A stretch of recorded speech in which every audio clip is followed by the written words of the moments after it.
How's it going, my bakers? I hope you're having a great day. Welcome back to the channel. Today's video will be all about butter and the best ways of adding it to your bread dough. So let's go to the kitchen and check it out. Butter is an amazing ingredient. It makes the bread soft and it gives it a beautiful taste and aroma. And I've made videos about it in the past. And I've got countless recipes on my channel using it. If you have seen those videos, you would know that I like to use softened butter. You would know that I never used melted butter. And only rarely I would use cold butter. In this video, I wanted to do a side-by-side test and find out whether it actually matters if you use softened butter, melted butter or cold butter.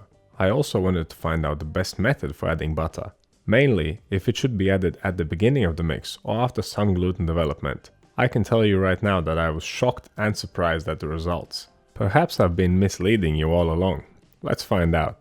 There's 3 samples of butter, so we're making 3 breads. We'll talk about the different methods and their advantages and disadvantages. I'm sure you have tried at least one of these methods. Comparing them side by side like this might just open your eyes and mine to something new. All 3 breads will contain the same amount of ingredients and they will be kneaded for the same amount of time. We'll try and keep things as equal as possible. Starting off with the softened butter, which is my preferred method. So the way it normally works, I would mix the dough until there's no more dry flour, knead it for around 3 to 4 minutes, and only then add the softened butter, tear it in, and then keep kneading it until it's fully mixed. My reasoning is that I'm getting some gluten development before adding the butter.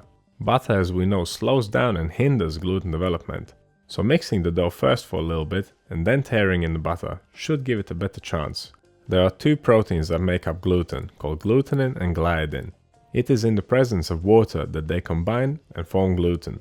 Adding fat kind of coats everything, and it prevents the gluten strands from forming as easily. So by developing the gluten first and adding the butter later should make it easier. I have used this method countless times and it always works.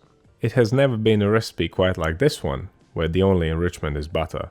But it works just as well here as it did in all the other recipes I made. The dough did become quite loose after the addition of butter, so I had to switch to the slap and fold kneading method, which is normal. It's been 10 minutes and the dough looks nice and smooth.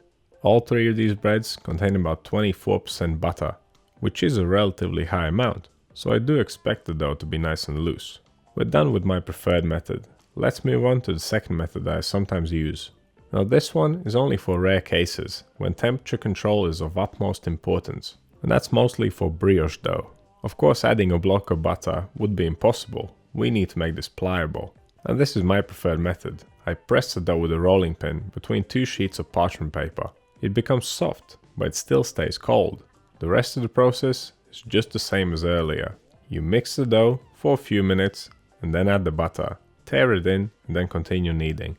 If you have made brioche in a mixer, you would know this process. It works the same way with the dough hook. You mix your dough and then you add your butter in chunks as it's mixing. And I guess the hand-mixed version kind of resembles that. You will see this in just a moment as I'm trying to work the butter into the dough. It will not become soft right away, and the chunks of butter will still remain after I start kneading it for the second time, and they will slowly disappear as I keep kneading. And that kind of mimics the process of throwing the butter in piece by piece into the mixer as the dough hook is going around. Using cold butter, especially in warmer weather, keeps the dough nice and cool. I must say, I never really make brioche by hand. I mean, I've done it once. It's just too much effort, especially if you have a mixer at home. If you want to see me struggle for 40 minutes, check out that video in the brioche playlist. But struggle or not, this method works, by hand or with a mixer. And this dough feels just about the same as the other one. And of course I expected this. But now, let's move on to the melted butter. I do not use this method for a couple of reasons. First being that the butter must be added at the beginning. If you added it later into the mix, that would just turn into a soup. And as I explained my reasoning earlier, butter hinders gluten formation, so I always thought adding it earlier would prevent the dough from mixing properly. And of course melted butter is warm, and you don't want your dough to get too warm. I was expecting this to be a sticky and soggy mess. I will knead it for 10 minutes, just like the others. A few minutes in I realized that I had not switched on my timer, but not to worry, my camera display shows me the recording time. So I just followed that and stuck to the 10 minutes. The dough felt surprisingly well. I'm not exaggerating when I'm saying that I expected this to be a total disaster. This dough is behaving just as well, if not better, as the other ones. And I thought to myself, what the hell, Charlie? Have you been telling people the wrong thing the whole time? I mean, just look at it. It's fine. There's literally no difference between any of them, and it's the easiest method. But I had missed one extremely important thing. I don't know about you, but I'm pretty much never making a bread that only contains flour, water, yeast and salt and butter. Most recipes that contain butter also have other enrichments like sugar and eggs. Let's just see what happens when we use melted butter combined with those ingredients. It doesn't look very promising, does it? And of course, I have adjusted the amount of water and the amount of butter to account for the water and fat contained in the egg. And I will also knead this dough for 10 minutes like the other ones.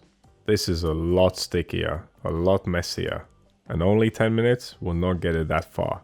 I'm not saying that mixing this kind of dough is impossible. It is just unnecessarily messy, sticky, and it would take too long. To be mixed to the same level as the other ones, this would need at least 5 more minutes. As we know, longer mixing time heats the dough up more. The warmer the dough, the more quickly it ferments. The more quickly it ferments, the less flavor it develops. And there's a risk of over-fermentation. So adding butter or any fat right at the beginning to a bread dough, like this one, which contains eggs and sugar, is definitely not the right method. But as we saw with the first 3 doughs, you can add fat right at the beginning, if the dough doesn't contain many other ingredients. Now similar principles apply to oil. Because it's liquid, most of the time we don't have another choice but to add it right at the beginning.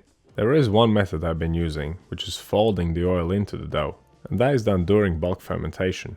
I use that method for my focaccia sometimes, when I'm using quite a lot of oil, more than 24%. It's also important to note that oil is 100% fat, whilst butter is normally just about 80% fat. And quite often oil is counted towards the total hydration of the dough. Calculating it this way gives you a better idea what the dough will be like, and how to handle it best. I guess it's also worth remembering that breads that contain oil usually don't contain eggs or sugar. Let's get back to our 4 loaves for a second. They're all ready for the final proof, and they're all behaving as expected. I'm baking them in tins. If I had not, there would be quite a big difference between them. That is between the first 3 and the final one. This one would just spread out and lose its shape. A lot more than the other ones anyway. No matter how much you mess up your dough, if you bake it in a tin, you get decent bread out of it.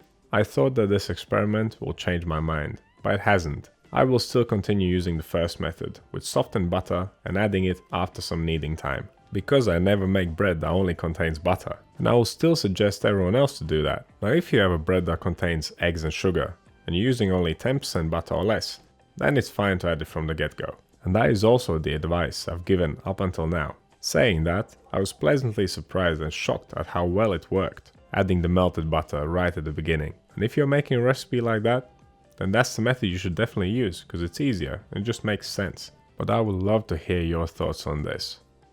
So what do you think of my butter experiment? How do you add it to your bread dough? Let me know down in the comments. If you want to see more videos like this one, click over here. Subscribe to the channel, click right here. But that's all I have for you today. Thank you so much for watching, and I'll see you in the next one.